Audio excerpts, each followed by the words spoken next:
पर्यंताणं नमो सिद्धाणं नमो आयर्याणं नमो वज्रायाणं नमो लोये सव्वसाहुणं एसो पंचनमुक्कारो सवपावपणासनो मंगलाणं च सर्वेसिं परमं हवै मंगलम् अज्ञानतिमिरान्धानां ज्ञानाञ्जनशलाकया नेत्रमुन्मीलितं येन तस्मै श्रीगुरवे नमः।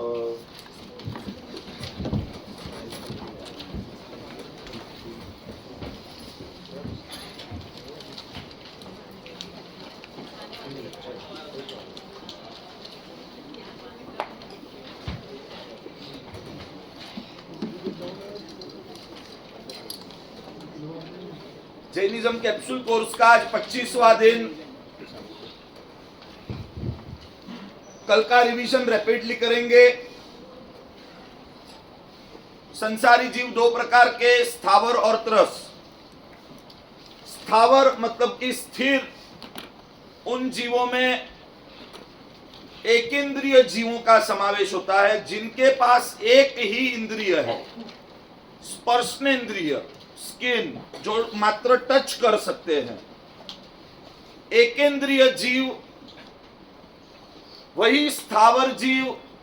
स्थावर इसलिए कि वो हलन चलन नहीं कर सकते, उनके पास एक ही इंद्रिय है, इसलिए उसे एक इंद्रिय भी कहा जाता है। कौन सी एक इंद्रिय है उनके पास? स्पर्शन इंद्रिय। और वैसे जीवों में कौन से जीव आते हैं? पृथ्वी काय, अपकाय, तेवकाय, वायुकाय और वनस्पति काय। मतलब ये 5 प्रकार के स्थावर जीव है जिनके पास एक ही इंद्रिय है। तो समझना, संसारी जीव के 2 प्रकार जो है, स्थावर के अंदर पृथ्वी काय, अपकाय, तेवकाय, वायुकाय, वनस्पति काय जीव आते हैं। इन सभी के पास एक इंद्रिय है, तो इन्हें एकेंद्रिय जीव भी कहा जाता है। बराबर है। उसमें से पृथ्वी काय के जीव कितने हैं? एक छोटे से कण में भी असंख्य होते हैं, और समग्र विश्व के मिला लो तो भी असंख्य होते हैं। असंख्य में सिर्फ वेरिएशन होता है। अगर एक छोटे से कण में असंख्य जीव है तो छोटा असंख्य है अनकाउंटेबल, हमारे लिए काफी बड़ा है, लेकिन वो छोटा असंख्य है। पूरी दुनिया के पृथ्वी काय के जीव मिला लो तो वो भी असंख्य है, लेकिन वो बड़ा असंख्य है। उसी तरह अपकाय के जीव असंख्य, तेवकाय के जीव असंख्य, वायुकाय के जीव असंख्य। वनस्पति काय के 2 प्रकार है, एक प्रत्येक वनस्पति काय, एक साधारण वनस्पति काय। प्रत्येक वनस्पति काय मतलब एक शरीर में एक जीव, और साधारण वनस्पति काय मतलब एक शरीर में अनंत जीव। एक छोटा सा भी उसका अंश लिया जाए तो उसमें भी अनंत जीव होंगे।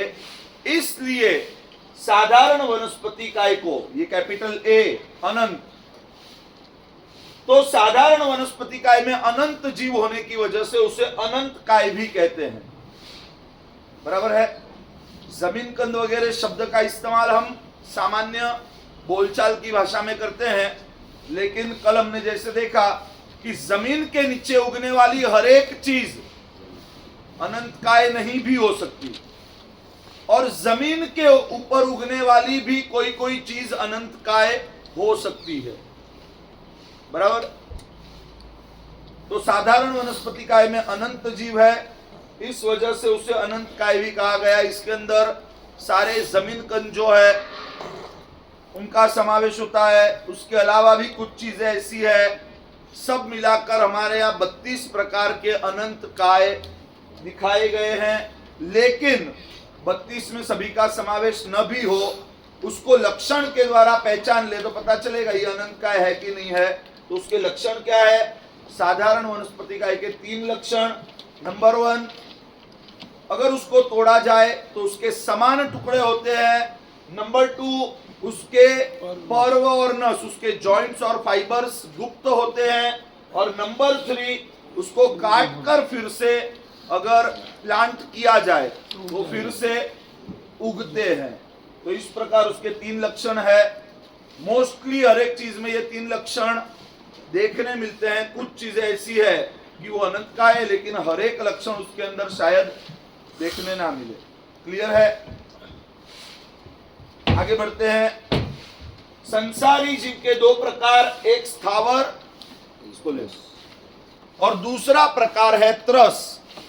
त्रस का मतलब हमने समझा था, जो अपनी इच्छा से त्रस्त होते हुए एक जगह से दूसरी जगह पर हलन चलन कर सके, मतलब कि अपनी पीड़ा को अपनी हलन चलन के द्वारा एक्सप्रेस कर सके, वो है त्रस जीव। संसारी जीव का पहला प्रकार स्थावर, दूसरा प्रकार त्रस। त्रस मतलब जो त्रस्त होकर एक जगह से दूसरी जगह पर हलन चलन कर सके, वो त्रस जीव।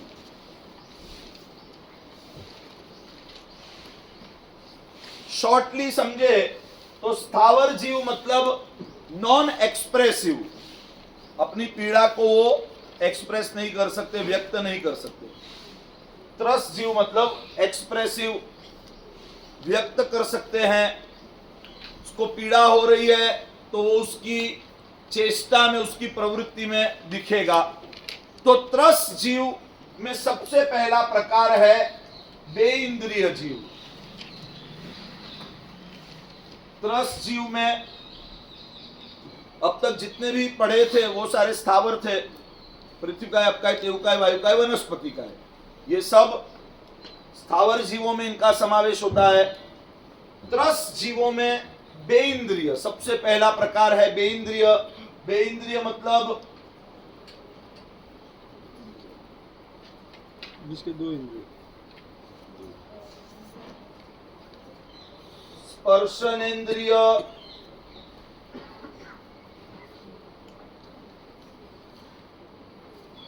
और रसनेन्द्रिय। Living beings possessing two senses, दो, या ये और ये, स्पर्शनेन्द्रिय और रसनेन्द्रिय। कल दिखाया था, ऐसे 5 को गिनना है।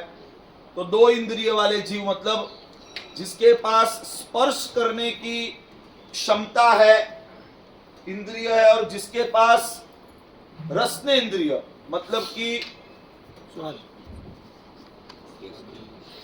चखने की, रस, रसनेन्द्रिय मतलब कि चखने की क्षमता है, जो स्पर्श कर सकते हैं और जो स्वाद को अनुभव कर सकते हैं। तो रसनेन्द्रिय, स्पर्शनेन्द्रिय और रसनेन्द्रिय, जिनके पास ये 2 इंद्रियां हैं। एग्जाम्पल के तौर पे हमने देखा था शंख।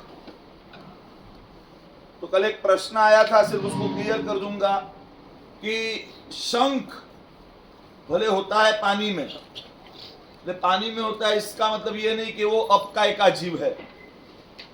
पानी में होने वाले सब अपकाय के जीव नहीं होते। मैंने क्या कहा था, अपकाय मतलब पानी ही जिसका शरीर है। वाटर इटसेल्फ अपकाय है। अब वाटर में जो होगा वो सारे अपकाय नहीं होंगे। मतलब ऐसा नहीं है कि भाई शंख पानी में होता है तो शंख भी अपकाय है, मछलियां पानी में है तो मछलियां भी अपकाय हो गई। आप कभी स्विमिंग पूल में चले गए तो आप भी अपकाय हो गए, बाहर आए तो मनुष्य हो गए, अंदर चले गए तो अपकाय हो गए। समझ रहे हो? क्वेश्चन आया था इसलिए बोल रहा हूं। अपकाय मतलब वाटर इटसेल्फ, पानी जो स्वयं है वो अपकाय है।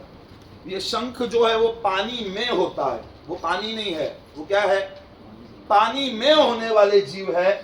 तो शंख जब तक उसमें जीव होता है तब तक वो ग्रो करते हैं, बड़े होते हैं, बराबर है, जीव है इसीलिए वो बड़े होते हैं। जिस दिन उसमें से जीव चला जाता है फिर वो उसकी साइज वो की वो रह जाती है, वो स्टील हो जाता है। तो शंख, कोड़े, कृमि, फिर एक चीज रह गई थी, बारिश में जो होते हैं क्या बोलते हैं, गिंगड़वे, अड़सिया गुजराती में, अर्थवर्म्स मतलब वर्म्स, द्विदल में होने वाले जीव, बासी भोजन में होने वाले जीव, लार किसी भी जगह पर आपकी लगी हुई है, किसी भी बर्तन पे, तो लार में उत्पन्न होने वाले जीव, पानी कहीं एक जगह पर भर गया तो उस पानी में होने वाले पोरे, बासी भोजन में होने वाले, जिसको तुम बैक्टीरियाज कहते हो, वो, ये सारे 2 इंद्रिय वाले जीव होते हैं। कुछ आंखों से दिखते हैं, कुछ आंखों से नहीं दिखते, लेकिन वो त्रस्त जीव है, बहुत सूक्ष्म नहीं है, पृथ्वी काय वगैरह के जीव जैसे, तो माइक्रोस्कोप में भी दिखते हैं। आप नहीं मानोगे, लेकिन आप जितनी चीजें खाते हो उसको अगर माइक्रोस्कोप के नीचे लगा दोगे, बहुत सारी चीजें नहीं खा पाओगे। मतलब ये क्या है, आंख पे गांधारी ने पट्टी बांध दी, फिर तो दुर्योधन भी युधिष्ठिर लगेगा, वैसी बातें हैं। बाकी माइक्रोस्कोप में भी देखोगे तो पता चलेगा उसके अंदर इतने जीव है। कहीं पे भी, रेडी पे, रेस्टोरेंट पे, होटल पे, कहीं पे भी खड़े रह जाओ, सब बासी, मतलब बासी से भी ऊपर के लेवल का होता है। तो सारे बेइंद्रिय के जीव, मतलब ठास के उसमें भरे होते हैं, उसको देख भी ना पाओ, ऐसी हालत होती है। तो ये सारे बेइंद्रिय के जीव के उदाहरण है। आगे बढ़ेंगे हम। स्थावर जीवों का एक और प्रकार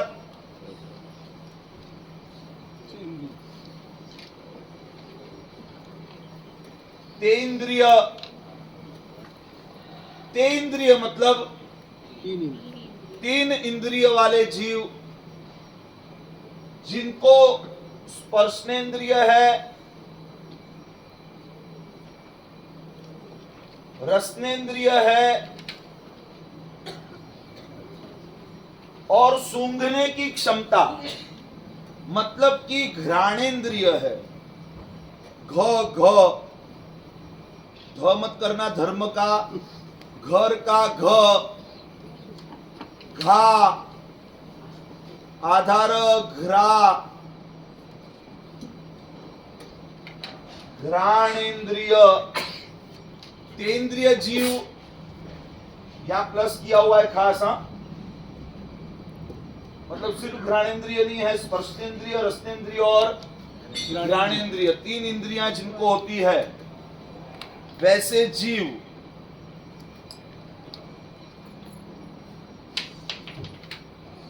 तीन इंद्रिय वाले जीव, उनको तेंद्रिय जीव बोलते हैं। कौन सी 3 इंद्रियां?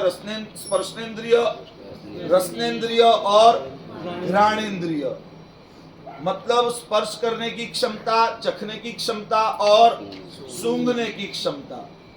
तो ये 3 इंद्रियां जिनको होती है वो तेंद्रिय जीव है। इनके एग्जाम्पल्स लिखोगे, इनके एग्जाम्पल्स हैं चींटी, एंट,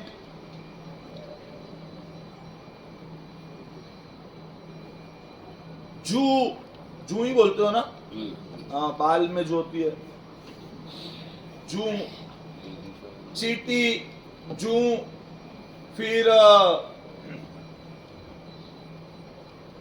दीमक, उदय, दीमक बोलते हो या घुन बोलते हो, क्या बोलते हो?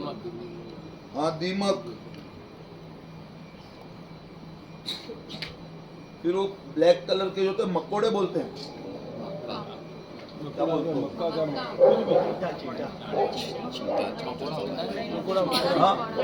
मकोड़ा। ब्लैक बिग एंट, चींटी की डिजाइन लेकिन काफी उससे बड़ी और ब्लैक कलर की। लिखना भाई तू जो भी है, चींटा भी थोड़ी होगा, चींटा थोड़ी।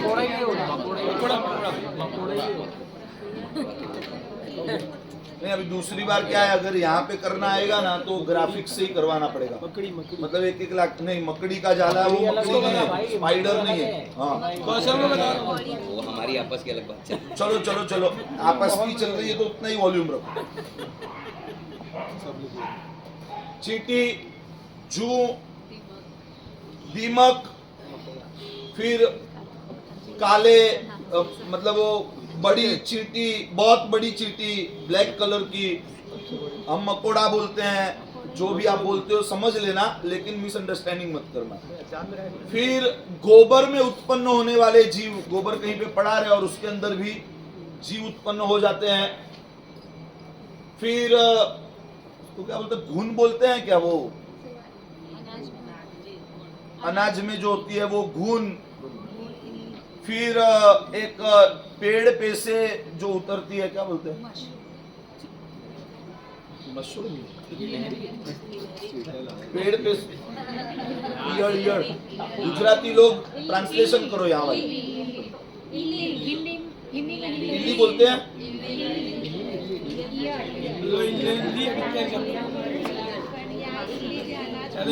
चलो चलो, 2-4 समझ लो, एक्सेट्रा लिख दो, ये सबसे बेस्ट है। ETC, ETC, etcetera. आगे बढ़ो, लैंग्वेज प्रॉब्लम है। इडली लिख रही है। चलो आगे। खाना बंद करा देगा तो इडली। जैसे जू है वैसे लीक, सर में होती है लीक, तो जू, लीक, चींटी, चीटा, गोबर में होने वाले जीव, दीमक, एक्सेट्रा। आगे जाएंगे।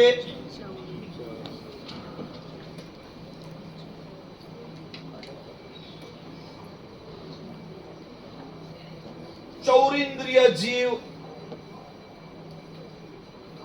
चौरिंद्रिय जीव मतलब 4 इंद्रिय वाले जीव, जिनके पास स्पर्शनेंद्रिय, रसनेंद्रिय, घ्राणेंद्रिय प्लस में चक्षुर इंद्रिय।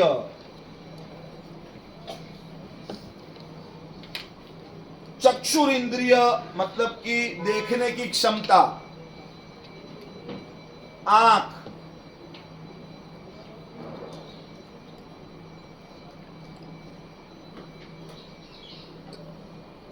जिनके पास 4 सेंसेस, 4 इंद्रियां होती है, स्पर्शनेंद्रिय, रसनेंद्रिय, घ्राणेंद्रिय प्लस चक्षुर इंद्रिय, 4 इंद्रियां होती है, वो चौरेंद्रिय जीव।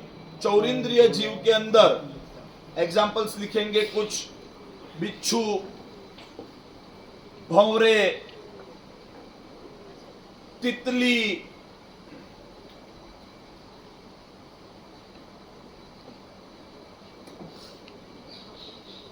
मक्खी, मच्छर, ये सब फैमिलियर है एकदम। बिच्छू, भंवरे, तितली, मक्खी, मच्छर, वो खेत के ऊपर एक साथ जो हमला करते हैं ना, टिड्डे। हाँ, वो टिड्डे, etcetera. Helicopter, helicopter, helicopter. Helicopter easy है।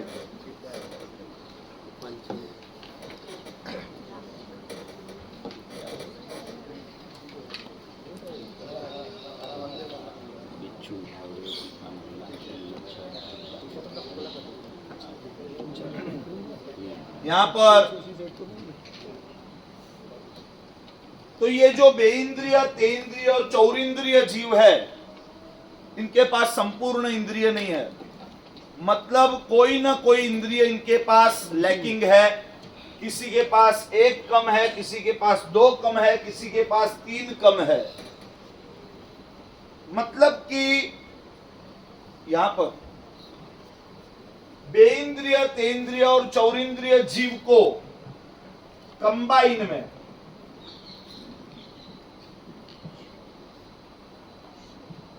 इनको कंबाइन में विकलेंद्रिय भी कहा जाता है।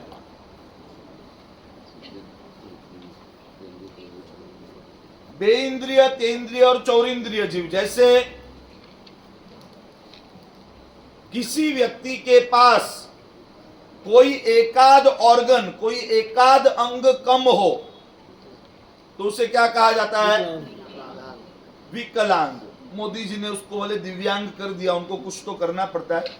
तो विकलांग मतलब दिव्यांग, लेकिन एग्जैक्टली समझना है क्या है, तो उसे विकलांग ही कहा जाता है। विकल मतलब लेस, अंग मतलब लेस अंग वाले, एकाध दो अंग जिसके पास कम है वो जैसे विकलांग है, वैसे एकाध दो तीन इंद्रियां जिनके पास कम है वो विकल इंद्रिय मतलब विकलेंद्रिय है। विकलेंद्रिय, तो विकलेंद्रिय ग्रुप में किसका समावेश होगा? बेइंद्रिय, तेंद्रिय, चौरिंद्रिय। मतलब बेइंद्रिय, तेंद्रिय, चौरिंद्रिय को कंबाइन में विकलेंद्रिय भी कहते हैं। अगर हम कुछ बात कर रहे हैं और अगर हम ऐसा कहेंगे कि भाई विकलेंद्रिय जीव ऐसा ऐसा ऐसा है, तो विकलेंद्रिय का मतलब क्या करोगे? बेइंद्रिय, तेंद्रिय, चौरिंद्रिय। समझ गए?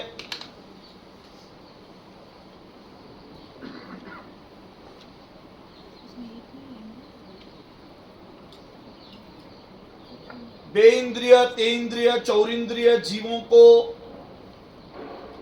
कंबाइंड विकलेंद्रिय भी कहते हैं। आगे बढ़े।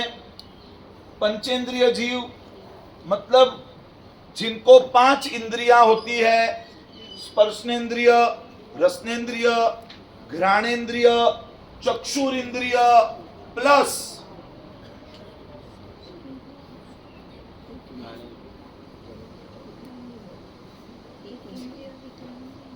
श्रोत्रेंद्रिय।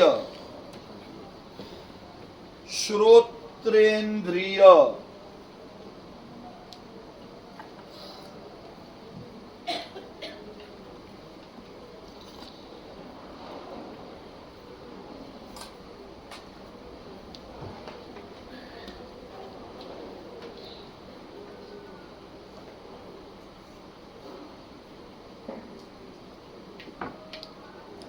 ऐसे जीव जिनके पास सभी मतलब पांचों की 5 इंद्रियां है, स्पर्शनेन्द्रिय, रसनेन्द्रिय, घ्राणेन्द्रिय, चक्षुरेंद्रिय और श्रोत्रेंद्रिय, 5 इंद्रिय वाले जीव।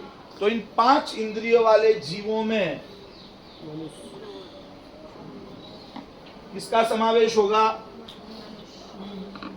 एक नई बड़ी फाइल खुल रही है फिर से, ध्यान देंगे यहां पर।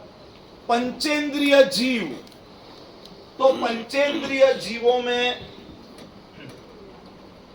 सबसे पहले हम नरक के जीवों को काउंट कर लेते हैं। पंचेंद्रिय जीवों के 4 प्रकार, उसमें से पहला प्रकार है नरक के जीवों का।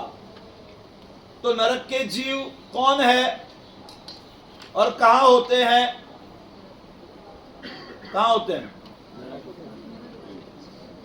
कहां होते हैं?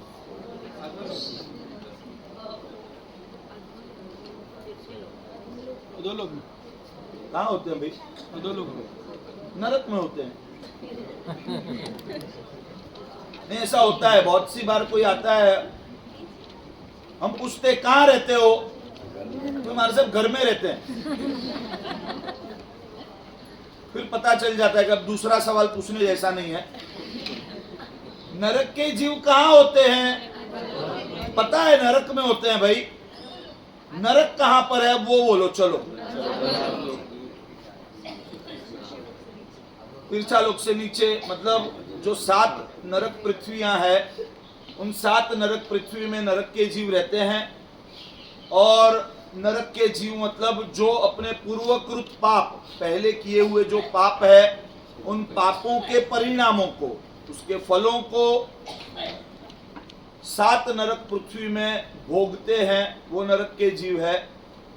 ऐसे मैंने जैसे पहले बताया था कि टोटल जीवों के 563 प्रकार है। उसके हिसाब से देखने जाए तो फिर बहुत ही मतलब डिटेल्ड हो सकता है। हम यहाँ पर सिर्फ एक ओवरव्यू ले रहे हैं। नरक के जीव प्रकार अनेक हैं, लेकिन फिलहाल हम इतना ही देखेंगे कि जो अपने पूर्वकृत पापों के उदय को, उसके परिणामों को भोगते हैं, वो नरक के जीव है। और वो रहते हैं कहाँ? तीर्थालोक से नीचे जो 7 पृथ्वियां हैं, उन 7 पृथ्वी के अंदर जहां जहां पर नरकावास है, मतलब कि जहां जहां पर नरक के स्थान लोकेटेड है, वहां पर वो अपने कर्मों के परिणामों को भोगते हैं। नंबर 1 नरक क्या चल रहा है? पंचेंद्रिय जीव के प्रकार। तो पंचेंद्रिय जीवों के प्रकार में सबसे पहले नरक,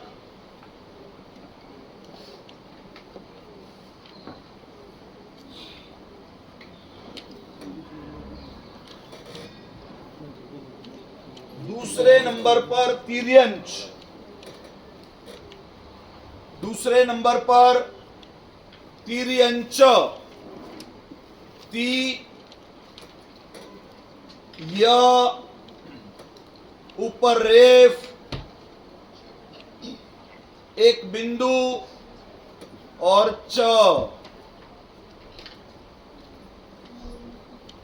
तिर्यंच।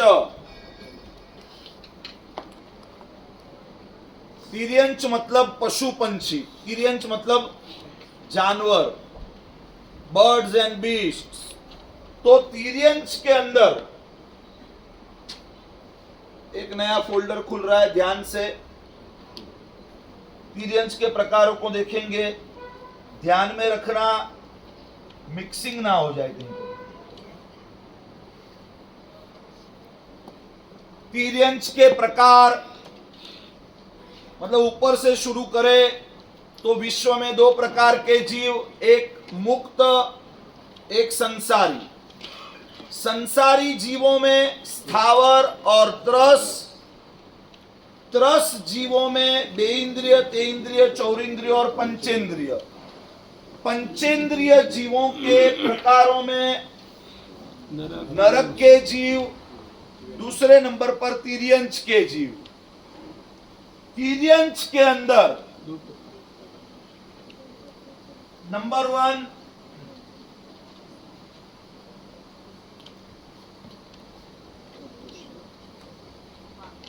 सॉरी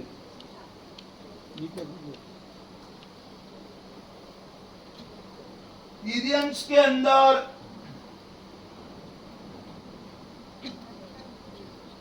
पहला प्रकार है जलचर। पहला प्रकार जलचर जीव। जलचर का मतलब कहने की जरूरत नहीं है, जो जल में चरते हैं, मतलब जल के अंदर जो रहते हैं वो जलचर जीव है। जैसे कि मछलियां एटसेट्रा। तो अलग अलग मछलियों का नाम लिख सकते हो। जलचर, जलचर का मतलब जो जल में रहते हैं जलचर जीव है। जलचर में एग्जाम्पल के तौर पर मछलियां, अलग अलग प्रजातियों की मछलियां सारी जलचर में काउंट होती है। डिटेल में जाना है तो आप लिख सकते हो, शार्क, व्हेल, ब्लू लिखना नहीं, ऐसे एकदम तैनात मत रहो। जलचर। दूसरे नंबर में तिर्यंच का प्रकार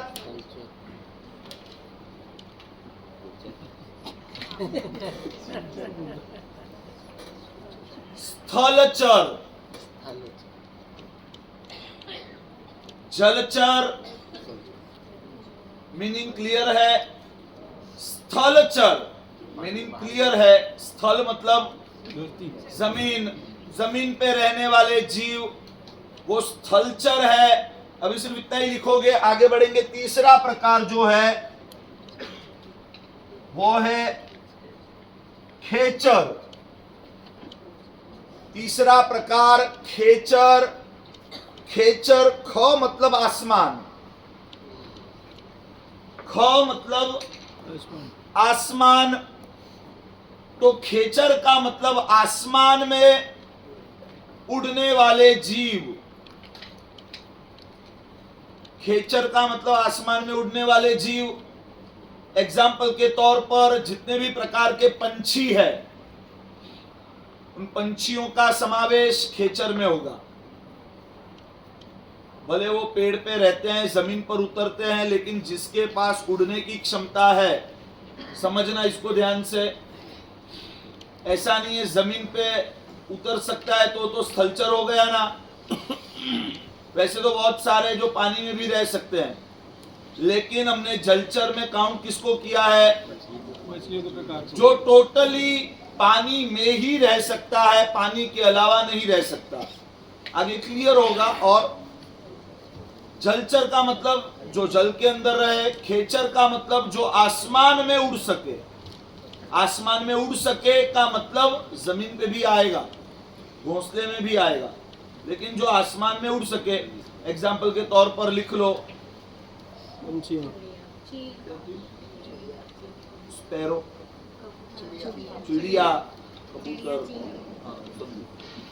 आगे स्थलचर। अब यहां आते हैं सेंटर पर। जलचर और खेचर क्लियर है।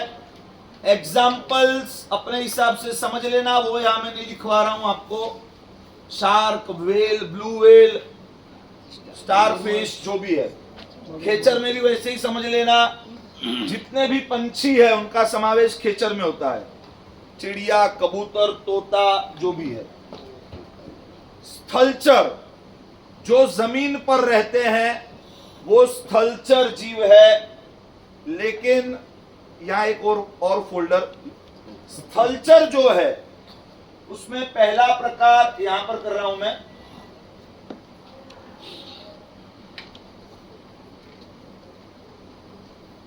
पहला प्रकार है चतुष्पद।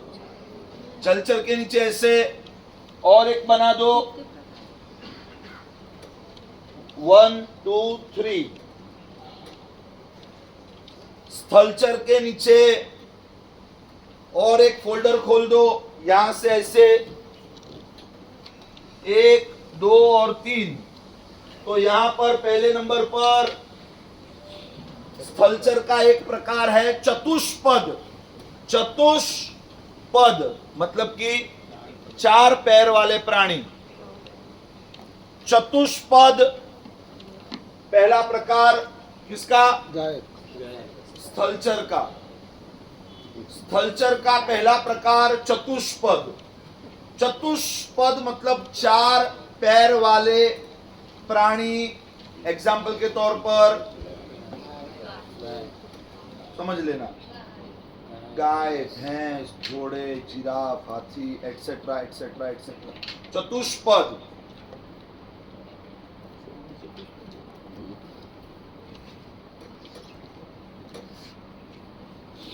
दूसरा प्रकार पूरा परिसर। दूसरा प्रकार स्थलचर का चतुष्पद, पूरा परिसर। ये किसके प्रकार चल रहे हैं? स्थलचर के। जमीन पर रहने वाले जीव, पानी में रहने वाले जीव जलचर है, आसमान में उड़ सके वो खेचर है। जमीन पर रहने वाले जीवों में भी अलग अलग प्रकार होते हैं। उसमें से पहला प्रकार चतुष्पद, 4 पैर वाले प्राणी। दूसरा प्रकार उर परिसर्प। उर परिसर्प, उर मतलब छाती, और छाती के बल पर जो रेंगते हैं, क्रॉल करे, रेंगे। सांप, छाती के बल पर जो रेंगते हैं मतलब रेप्टाइल्स। छाती के बल पर जो सरकते हैं वो है उर परिसर्प। जैसे कि सांप, अजगर, एटसेट्रा एटसेट्रा। सांप और अजगर में ही बहुत सारी प्रजातियां हैं। तो सारे अलग अलग प्रकार के सांप और अजगर जो है वो कौन है? पूरा परिसर। पूरा परिसर्प। कौन से प्रकार में आते हैं? ऐसे देखो तो स्थलचर, जमीन पर रहते हैं, लेकिन छाती के बल रेंगते हैं, वो रेंगते हैं, तो वो उरा परिसर्प है।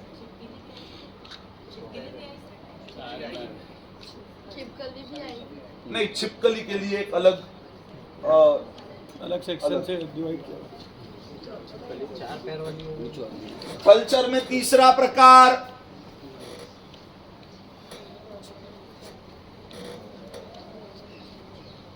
भुज परिसर्प। पूरा परिसर्प, उर मतलब छाती, मतलब छाती जैसा सांप तो कुछ होता नहीं है, समझना से।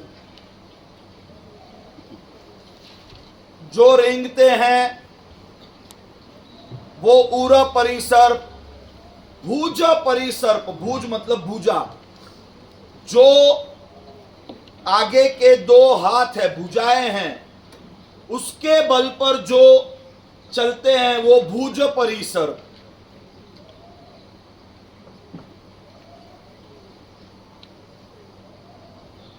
भुज मतलब भुजा, और भुजा के बल पर जो चलते हैं वो भुज परिसर्प। एग्जाम्पल छिपकली, मगरमच्छ, फिर कछुआ, ये कछुआ, टर्टल्स मतलब टॉर्टोइज और टर्टल्स। फिर मगरमच्छ है तो क्रोकोडाइल है, मतलब उसकी प्रजातियां हैं, अलग अलग, एलिगेटर बोलते हैं। तो ऐसे मगरमच्छ की प्रजातियां, कछुओं की प्रजातियां, फिर छिपकली, फिर ये नेवला, ये सारे भुज परिसर्प है। मतलब क्लियरली अगर चार पैर पे चलते हैं तो चतुष्पद, और आगे के दो पैरों से जो चलते हैं उनकी चाल भी अलग होती है, तो वो हो गए भुज परिसर्प। और जो पैर के बल पे नहीं, अपने शरीर के बल पर सरकते हैं वो उर परिसर्प। क्लियर है? क्लियरली चार पैर पे सरकेंगे तो चतुष्पद, आगे की दो भुजाओं के बल पर सरकेंगे तो भुज परिसर, और एक भी पैर नहीं, पूरे शरीर से जो क्रॉल करते हैं वो उर परिसर। क्लियर?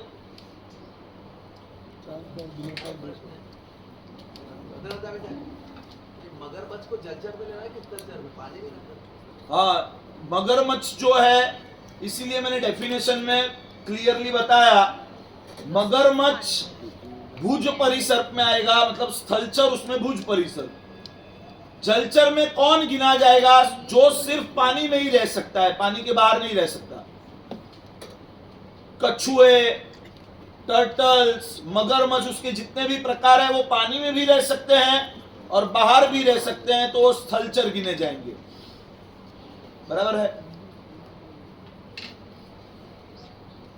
मात्र पानी में ही रह सकते हो तो वो जलचर। ऐसे अलग अलग प्रकार के सांप भी आते हैं, अगर वो सिर्फ पानी में रह सकते हैं तो जलचर, और पानी और जमीन दोनों में रह सकते हैं तो स्थलचर। क्लियर? पंचेंद्रिय जीव, पहला प्रकार नरक, दूसरा प्रकार तिर्यंश। तिर्यंश के अंदर ध्यान से पहले उसके तीन ही प्रकार पढ़ेंगे, जलचर, स्थलचर, खेचर। जलचर मतलब सिर्फ पानी में रह सके वैसे जीव। खेचर मतलब जो आसमान में उड़ सके, दैट मीन्स जमीन पे भी आ सकते हैं, लेकिन जमीन में आने मात्र से उसे स्थलचर नहीं कहा जाएगा। वो कौन है? यहाँ पे ध्यान दो, खेचर है। आसमान में उड़ने की अगर क्षमता है तो वो खेचर है। और स्थलचर मतलब जो जमीन पे ही रहते हैं, भले वो पानी में चले भी जाए कभी, लेकिन पानी में जाकर भी जमीन पर ही आ जाते हैं, तो वो स्थलचर गिने जाएंगे। स्थलचर में फिर से तीन प्रकार गिनेंगे। नंबर एक, चतुष्पद, चार पैर वाले प्राणी। नंबर दो, उर परिसर्प, जो छाती के बल रेंगते हैं, उर परिसर्प। और भुज परिसर्प, जो अपनी भुजाओं के बल पर चलते हैं, वो भुज परिसर्प। सभी के एग्जाम्पल देख लिए हैं। क्लियर है? आगे बढ़े।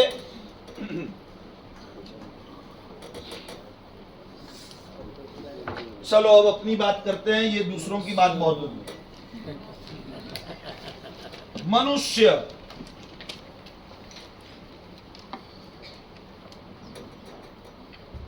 पंचेंद्रिय का तीसरा प्रकार मनुष्य।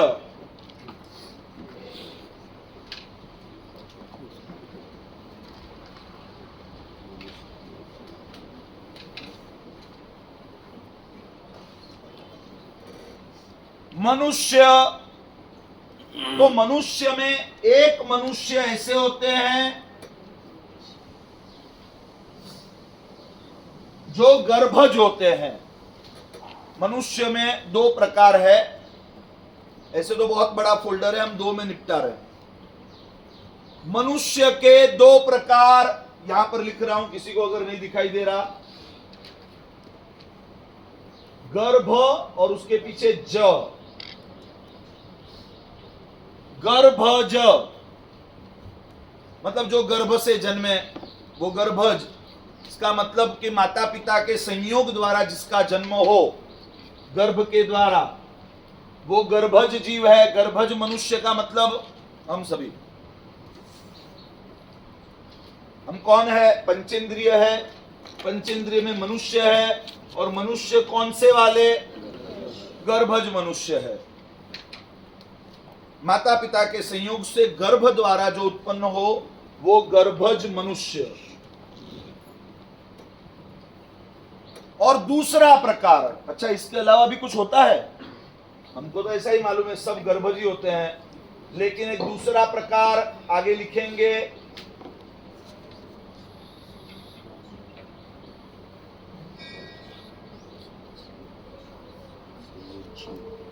समूर्छिम मनुष्य, गर्भज मनुष्य और समूर्छिम मनुष्य। स के ऊपर बिंदु, फिर बड़ा मुंह, बड़ा मुंह,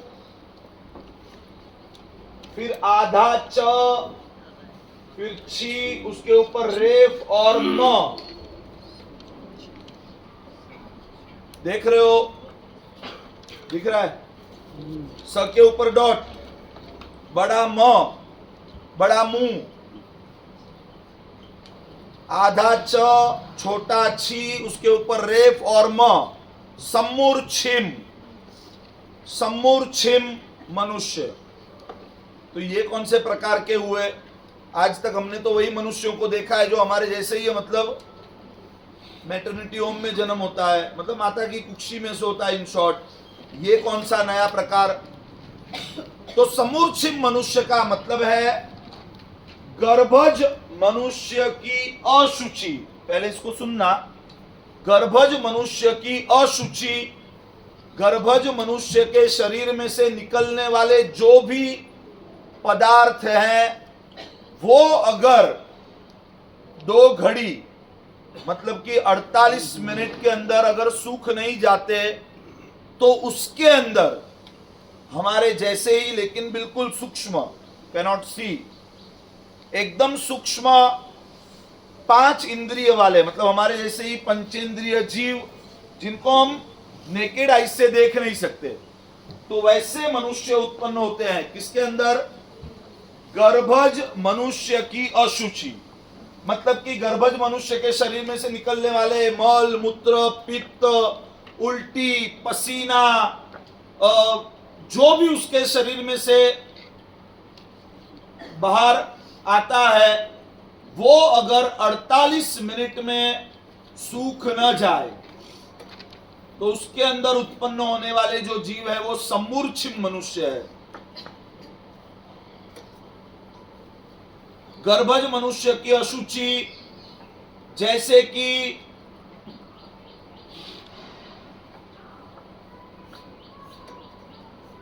ऐसे 14 चीजें दिखाई गई है, 14 ऐसे अलग अलग पदार्थ। गर्भज मनुष्य की अशुचि, जैसे कि मल, मूत्र, खून, मांस, पस, परु, रसी जो बोलते हैं वो, पित्त, कफ, उल्टी, मैल, थूक, पसीना, वीर्य वगैरह। इन शॉर्ट गर्भज मनुष्य के शरीर में से जो भी कुछ निकले, अगर वो 48 मिनट के अंदर सूख नहीं जाता, तो उसके अंदर असंख्य, अनकाउंटेबल समूर्छिम मनुष्य, जो पंचेंद्रिय है, हमारे जैसी 5 इंद्रियों वाले हैं, वैसे समूर्छिम पंचेंद्रिय मनुष्य की उत्पत्ति हो जाती है। और जब तक वो नहीं सूखता, उसके अंदर वो उत्पत्ति मरण, जन्म मरण उनके चालू रहते हैं।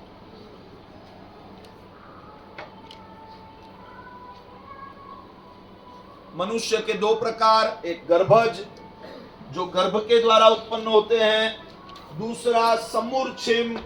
समूर्छिम का मतलब गर्भज मनुष्य की अशुचि, मल मूत्र थूक कफ पित्त उल्टी रक्त मांस वगैरह जितनी भी चीजें हैं, वो अगर 2 घड़ी में 48 मिनट में सूख न जाए तो उसके अंदर असंख्य समूर्छिम पंचेंद्रिय मनुष्यों की उत्पत्ति होती है। इसीलिए आपको शायद मतलब डीप में यहां कितनों को पता होगा नहीं जानता मैं, लेकिन अगर किसी ने उपदान किया है, किसी ने पौषध किए हैं, किसी को साधु की चर्या अगर पता है, तो साधुओं की जीवन शैली ऐसी होती है कि वो ऐसा कुछ होने नहीं देते। मतलब कि अपने निमित्त कहीं पर भी जीवों की उत्पत्ति हो या जीवों की हिंसा हो, वैसी उनकी जीवन शैली नहीं होती। हम ये कपड़े समझो धोने के बाद अगर पानी भी डालते हैं तो ऐसे एक जगह पर उल्टा नहीं कर देते। आपको ये तो पता होगा कि भाई बाहर डालते हैं, बराबर, लेकिन बाहर भी कैसा एकदम थोड़ा थोड़ा थोड़ा करके डाल देते हैं ताकि वो एज सुन एज पॉसिबल वो जल्दी से सूख जाए। तो साधुओं की जीवन शैली ऐसी क्यों होती है? इसलिए होती है, उसका पूरा मतलब कारण है। बिना कारण के वो ऐसा क्यों करेंगे? आप जैसा जीते हो वैसा ही वो भी जी लेंगे, लेकिन वैसा जीने में असंख्य पंचेंद्रिय समूर्छिम मनुष्यों की हिंसा होती है अगर वो न सूखे तो। मतलब आप अब सोच लो, हाथ धोते हो बेसिन में, बेसिन से नाली में, नाली में से अमर हो जाएगा वो सूखेगा ही कहाँ? आप पूरे दिन में मतलब जो भी क्रियाएं करते हो शरीर को केंद्र में रख के, उस सारे में यही है, 1 2 सारे ना के बाहर आए, टॉवेल ऐसे ही फेंक दिया, वो 2 घंटे तक पड़ा है, सूख जाए तो उसमें समूर्छिम मनुष्य की उत्पत्ति नहीं होगी। लेकिन पसीने वाले कपड़े हैं, घर पे गए वो ऐसे ही डाल दिए, या तो वॉशिंग मशीन, पानी नहीं भरा ऐसे ही वॉशिंग मशीन में डाल दिए, 6 घंटे पड़े हुए अंदर, फिर पानी डला, फिर वो धुले, फिर वो सूखे, जब जो हुआ वो पसीने वाले कपड़े ऐसे के ऐसे हैं, गीले टॉवल ऐसे के ऐसे हैं। बात बात पे मतलब हाथ धोना, पानी वेस्ट करना, और वो सारा जो ऐसे ऐसे जाएगा नाली में जाकर अमर हो जाएगा। अमर मतलब समझते हो ना, कभी सूखेगा नहीं ऐसा बोल। तो उसके अंदर समूर्छिम पंचेंद्रिय मनुष्यों की उत्पत्ति कंटिन्यूस चालू ही रहेगी। तो इस प्रकार मनुष्य के भेद भी हमने देखे। मनुष्य में गर्भज और समूर्छिम चीजों को बहुत डिटेल से समझ सकते हैं। हमारे जीवन में परिवर्तन आए ऐसे भी समझ सकते हैं। लेकिन कैप्सूल कोर्स में मैं ऐसा ध्यान रखता हूं कि इसको प्रवचन नहीं बनाना है, मतलब इसको प्रेरणा का मंच नहीं, इसमें आपको स्वयं को प्रेरणा जगनी चाहिए। आप चीजों को बराबर से चिंतन पूर्वक उसको ध्यान से समझोगे, हर एक चीजों को। मैंने अभी 2-4 दिन पहले कहा था, जिनके पास पहुंचा होगा, सभी को नहीं पहुंचती है बातें, क्योंकि बहुत क्लियर बोलना पड़ता है और 29 दिन में बहुत क्लियर नहीं बोल सकते हैं, बराबर है। और दूसरा कि इसको प्रवचन और प्रेरणा का मंच नहीं बनाना है, इसको अभी स्टडी का ही मंच बनाते चले आ रहे हैं, और तभी ही कुछ लोग यहाँ पे आते हैं। अभी अगर इसके ऊपर विवरण चालू कर दूं तो हमें मतलब जीवन सुधारने में इंटरेस्ट नहीं है, हमें सिर्फ इंफॉर्मेशन बढ़ाने में इंटरेस्ट होता है कभी कभी, इसलिए प्रेरणा और प्रवचन नहीं करता हूं। बाकी अभी 2-4 दिन पहले ही बात आई थी कि एक सीताफल मतलब कितने जीव? हाँ, तो ध्यान में रखना चाहिए, वो अभक्ष्य नहीं है। सीताफल अभक्ष्य नहीं है। सीताफल चलता है जैन को, हमें भी चलता है, लेकिन सीताफल में 2 प्रॉब्लम है। पहला प्रॉब्लम मतलब दोनों आपको लागू पड़ेंगे। पहला प्रॉब्लम यह है कि एक सीताफल इज इक्वल टू 50 जीव मिनिमम पकड़ लो। कितने बीज होंगे? बहुत सारे। फिर उसकी त्वचा ये वो जो है वो एक्स्ट्रा, लेकिन सीताफल के अंदर ही 25, 50, 20 जो भी समझ लो मल्टीपल है। मतलब जितने की जरूरत नहीं है। जिंदगी जीने के लिए हिंसा आवश्यक है, लेकिन उसमें भी हम उसको मिनिमाइज कर सकते हैं। लेकिन सीताफल अनेक जीवों के लिए, मतलब पल्प निकलेगा 2 चम्मच और 2 चम्मच के लिए जान जाएगी 50। बराबर है।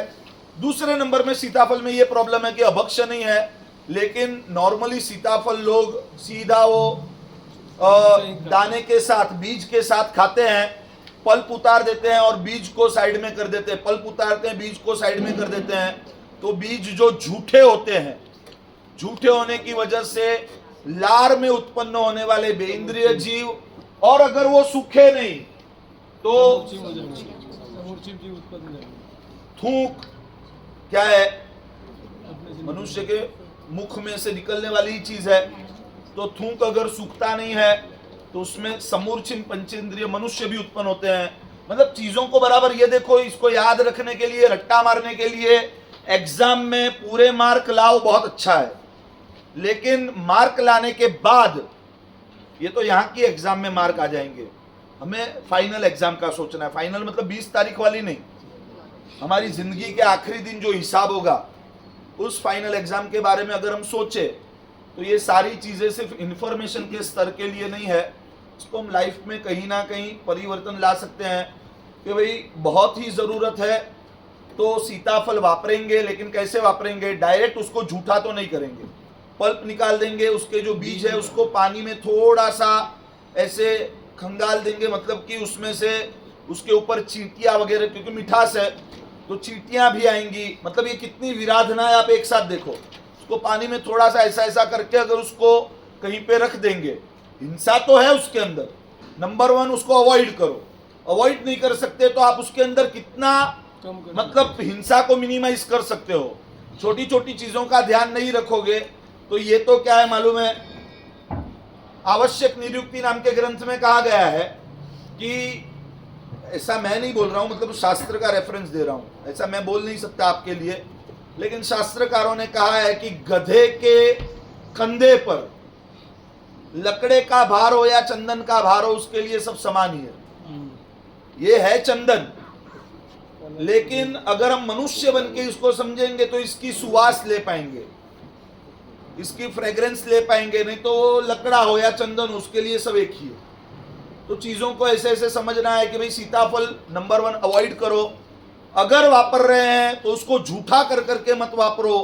अगर झूठा करके वापरा है फिर ये प्रोसेस बढ़ेगी बहुत, सीताफल का जो मजा है वो चला जाएगा। हाँ, झूठा करके वापरोगे या ऐसे भी वापरोगे, उसके बीज को थोड़ा पानी में खंगाल दो।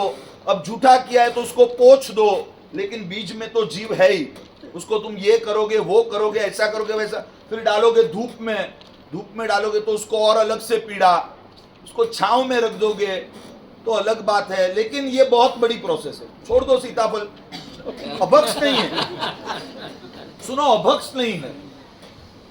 वैसे ही अनार बहुत जरूरी है, औषधीय कारणों से जरूरी है।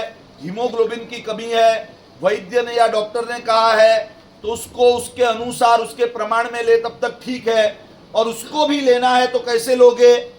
अनार का जूस लोगे। अनार का जो जूस है उसके अंदर सीधे बीज मुंह में नहीं जाते हैं, ये सीधे सीधे बीज खाना। और सबसे मेन तो क्या क्या बोलते इधर, भेल ही बोलते हो? हाँ, बिल्कुल। भेल के अंदर अनार नहीं हो तो फिर वो भेली कैसी?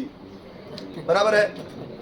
हाँ, हम पिछले 23 साल से हर रोज नहीं वापरते हैं, लेकिन जब भी भेल मिलती है वापरते हैं, लेकिन वो भेल विदाउट अनार ही होती है। धीरे धीरे ट्राई करोगे तो फिर वो भेल में सेट हो जाओगे। अनार वाली सा जरूरी नहीं है कि उसके बिना जी नहीं सकते। तो इन चीजों को ध्यान में रखोगे तो मतलब है पूरे ज्ञान का। उसी तरह समूर्छिन, ये बहुत बड़ी हिंसा डेली लाइफ कोर्स में ये होती रहती है। तो समूर्छिन जीवों की हिंसा, तो गीले कपड़े, पसीने वाले कपड़े, कोई भी झूठे बर्तन, काम वाली नहीं आई तो पूरी रात पड़े रहे। बराबर है। रात को खाना खाने के बाद वॉश एरिया में वो बर्तन पड़े हुए हैं, पूरी रात पड़े रहेंगे, काम 10 मिनट का है, बराबर है। वो अब तक उसमें समूर्छिम जीव उत्पन्न नहीं हुए, समझो 48 मिनट नहीं हुई, तो झूठे बर्तन तभी के तभी धुल जाए, तो एटलीस्ट वो नाली में जाएंगे तब तो उसमें जीवोत्पत्ति होगी। लेकिन जीवोत्पत्ति होने के बाद डिटर्जेंट लेकर उसको रगड़ोगे तो ये क्या होगा, ये अधिक हिंसा होगी। तो ऐसे चीजों को समझोगे, एक एक चीज में नहीं जा सकता मैं, लेकिन चीजों को समझोगे तो आपको पता चलेगा। मतलब ये सिर्फ इंफॉर्मेशन इकट्ठा करने के लिए नहीं है। आगे जाते हैं, 2-5 मिनट में जितना आगे पहुंच सके। चौथा और आखिरी प्रकार, यहां पर बात समाप्त होगी। चौथा और आखिरी प्रकार है देव। पंचेंद्रिय जीवों के प्रकार देख रहे हैं, नरक, तिर्यंश, मनुष्य और देव। तो देवों में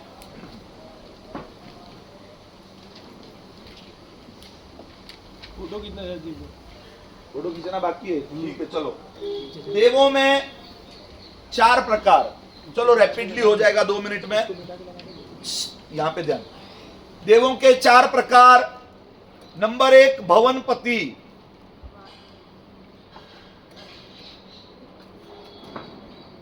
नंबर 1 भवनपति, रत्न प्रभा पृथ्वी के लेयर में रहने वाले।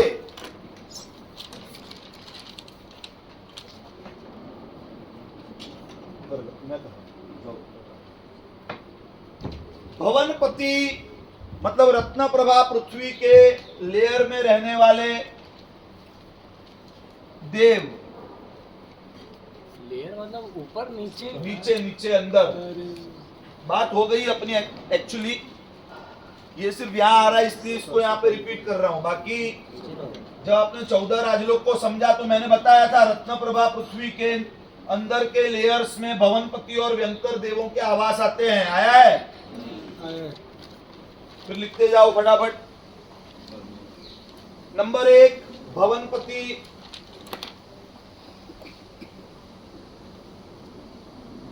नंबर 2 व्यंतर। व्यंतर देव भी रत्न प्रभा पृथ्वी के अंदर के लेयर्स में रहते हैं। मतलब रत्न प्रभा पृथ्वी के अंदर के लेयर्स में, इसका कैलकुलेशन है, हम कैलकुलेशन में नहीं जाएंगे। अंदर के लेयर्स में भवनपति और व्यंतर देव रहते हैं। मतलब पाताल लोक में रहने वाले देव भवनपति और व्यंतर।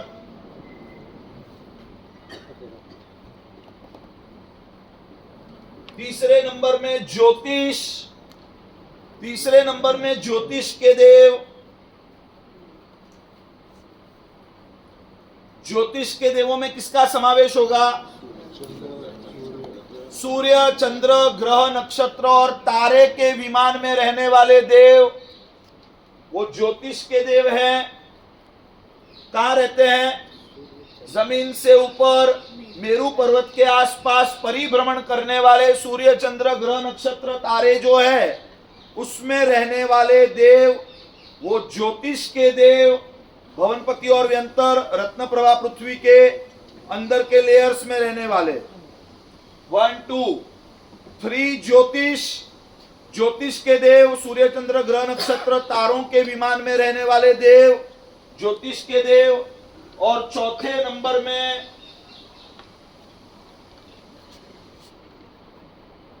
वैमानिक। वैमानिक देव मतलब कि 12 देवलोक, 9 ग्रैवेयक और 5 अनुत्तर के देव, वो वैमानिक देव कहे जाते हैं।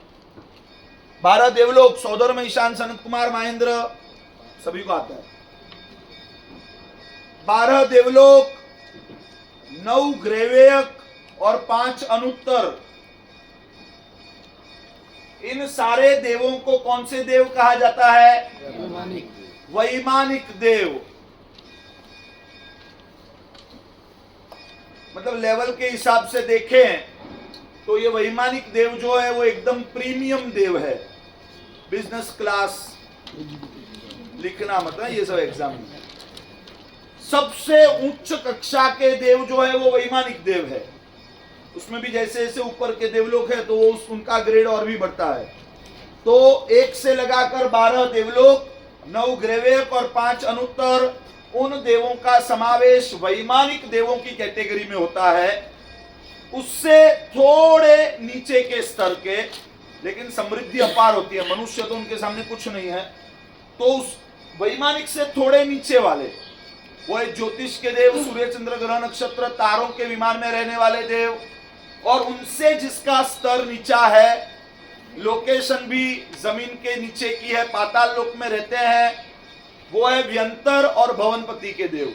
व्यंतर के देव मतलब इसमें बहुत सारी कैटेगरीज है, लेकिन आप लोग जो बोलते हो भूत प्रेत पिशाच राक्षस, ये सारे जो है उनका समावेश व्यंतर में होता है। व्यंतर के अंदर ये सारे निम्न कक्षा के देव आते हैं जो दूसरों को परेशान करते हैं, डराते हैं, भूत प्रेत पिशाच राक्षस वगैरह वगैरह।